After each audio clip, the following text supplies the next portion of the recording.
Let me ask a simple yet complex question. What is true? This may seem trivial at first glance, but in reality it is central to every field of human inquiry. Every field of science and history, every philosophical debate, and even every religion holds this question at its core. What is true? People have beliefs. You have many beliefs. For example, you are a human being. You live on Earth. You are circling the sun. These are certain beliefs, and we all believe our beliefs are true. What makes our beliefs true?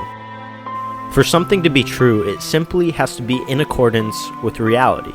For example, either you are a human being or you are not. One of those two answers is true. This brings us to the question of what we can know is true. Most of our experience is subjective. We are the ones experiencing. Here's a quote by the famous philosopher René Descartes, "Cogito ergo sum." It translates to, "I think, therefore I am." Almost everyone knows this quote.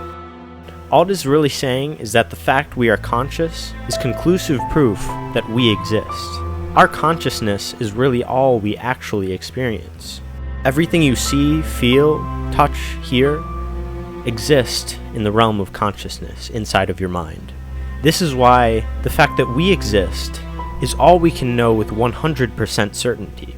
But can we know anything more? Not with 100% certainty, but I would say that we can.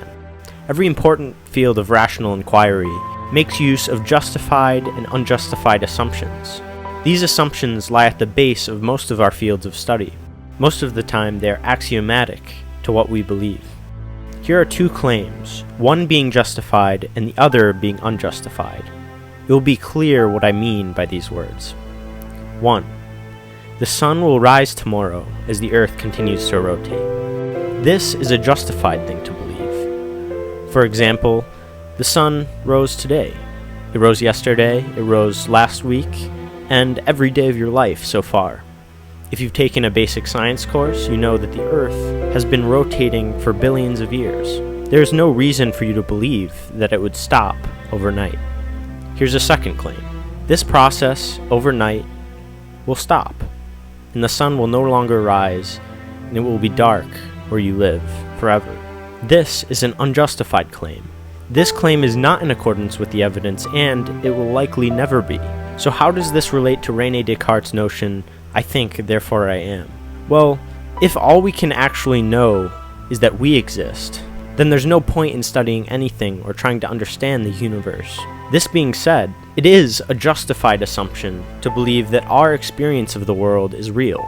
While we don't know for sure, it is an unjustified assumption to believe that we exist as a consciousness in some sort of simulation or some endless dream. And in order for it to be a justified assumption, there would have to be some evidence substantiating it. Therefore, even though we don't know for sure that our experience is an accurate depiction of the world around us, it is a justified assumption to believe so.